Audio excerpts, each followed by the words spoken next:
Let's break down the top pitching prospects entering 2024. Up next on Fantasy Baseball Today in 5.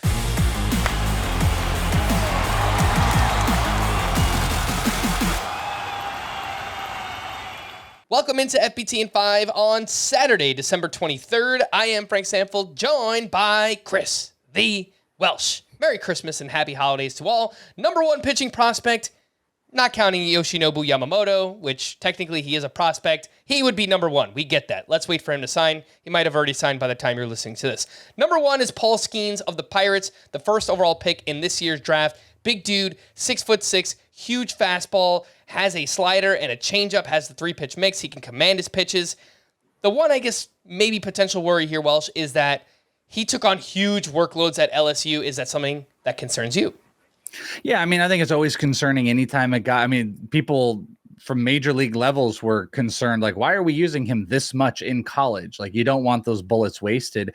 I would tell you, if Paul Skeens went to a team that was in any type of competition, just whoever, Braves would have been like that.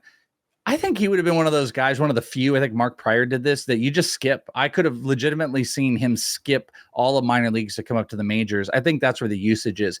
His crutch, people point at, and why you wouldn't skip is there's a shape of a fastball type of an issue, which is going to become more about just the center point of how hitters are going to see it. It comes in at 102, but the shape argument is that people are going to still have a pretty good beat on it. He does have a good slider, great slider, and he had a developing changeup he was using in college, which I think could be a plus pitch. I think those are things that are going to help with a fastball shape issue. He commands it. That's another thing that helps with shape. So I think some of that stuff can be a little bit overblown.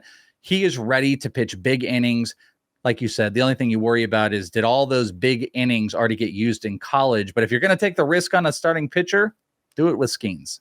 The Pirates did it first overall. So for those in dynasty leagues and first-year player drafts, obviously lots to like there. Your number two pitching prospect is Robbie Snelling with the Padres, who was the 39th overall pick in the 2022 draft. A 6'3" lefty, dominant first professional season here. 182 ERA, 112 WHIP, well over a strikeout per inning.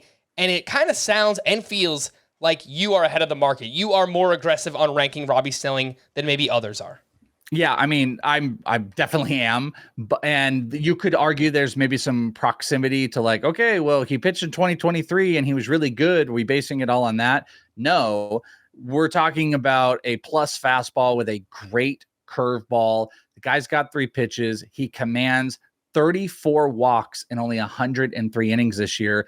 And he had a sub-2 ERA, 1.82. Young pitcher who pushed 3 levels with the Padres. I think getting to Double-A speaks wonders as well with this organization who's developed a ton of pitchers. I think it's being understated how great this past season was and how he, at his best, was at Double-A. The highest challenge of any of those levels, he was at his best. I think Robbie Snelling is being underrated. I have him high, and based on other consensus ranks, I think he is a good buy right now. All right, your number 3 and 4 pitching prospects are Jackson Jobe of the Tigers and Ricky Tiedemann of the Blue Jays, respectively. These are 2 names that obviously come with massive upside. Both dealt with injuries this past season, and both were out at the AFL, and you had a chance to watch both of them. What'd you see from Jackson Jobe and Ricky Tiedemann? Yeah, their last starts, actually, they went against each other, which was great.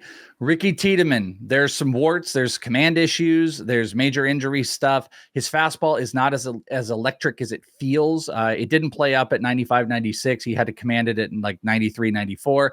But he could pitch, and he could pitch from behind. Like, so he, or backwards, as they would say. Like, he could throw a changeup in first pitch counts, and his changeup is elite. So you got to love him, but there's some pitch tipping issues and some injuries, where Jackson Jobe, still a little bit more raw, big stuff, 3,000 RPM slider, 4 pitches, but he was pretty predictable. I think you can fix that. So I put Jobe over Tiedemann. There's injury risk, I suppose, on both, and I don't know if both can be impactful for this year, but they're both great bets. Somebody who might be impactful for this season is number 5 pitching prospect for you, Kade Horton with the Chicago Cubs. First-round pick from back in 2022. Very successful pro debut season, 2.65 ERA, a 1.0 WHIP, well over a strikeout per inning. He's got a mid-90s fastball, 2 nasty breaking pitches with the slider and the curve. He's 22 years old. Sounds like he'll start at Double-A. Do you think there's any chance we see him in 2024? Yeah, absolutely. I think the Cubs approach in the offseason here is probably going to tell us a lot. If they have some reunions, Marcus Stroman's been thrown out there. If they don't bring anybody else in, I think they have to stare at Horton. And, everything he did speaks wonders. They gave Jordan Wicks an opportunity, great changeup. This is a big, more power pitcher. I told you Robbie Snelling's number. His whip was a little bit higher, 112. But Kade Horton, an even one whip with 117 strikeouts, held batters to under a 200 batting average this year and a 2.5 ERA. He absolutely can push the limits, and he can produce this year. And that's one of the many reasons that he comes in at number 5. Again, the Welsh's top 5 pitching prospects entering 2024. Paul Skeens of the Pirates, Robby Snelling of the Padres, Jackson Jobe of the Tigers, Ricky Tiedemann of the Blue Jays, and Kade Horton from the Cubs. For more extensive fantasy baseball coverage, listen to the Fantasy Baseball Today podcast on Spotify, Apple Podcasts, the Audacy app, or anywhere else podcasts are found. Thanks for listening to Fantasy Baseball Today in 5, and we'll be back again next week. Bye-bye.